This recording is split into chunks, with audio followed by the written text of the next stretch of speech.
For Roddy Duterte, it's another day of converting voters to believers.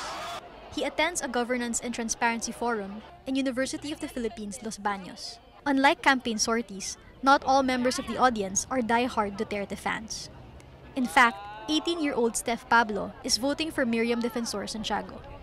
She has reasons for not liking Duterte. Yung dahil po sa mga cases niya ng extrajudicial killings, ayun po, medyo yun po yung, although maganda naman po kasi yung gusto niya sa Pilipinas, pero yun po talaga yung parang nag-stuck sa akin na parang negative na para sa akin po, na attribute niya po. This is the same forum where Jejomar Binay was roasted by UPLB students. How will Duterte fare?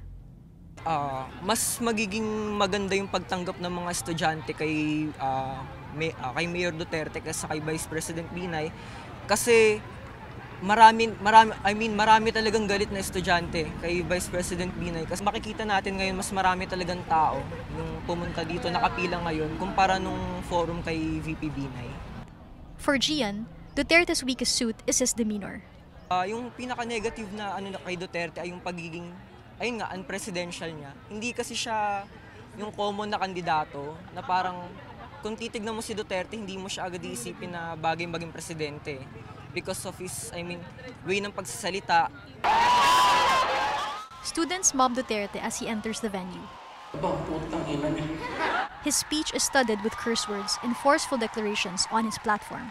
I promise the people I will improve the law and order of the place.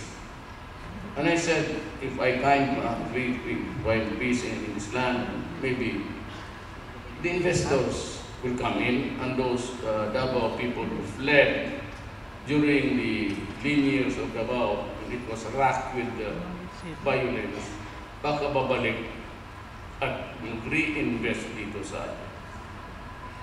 And I did it. He's good at making the audience laugh.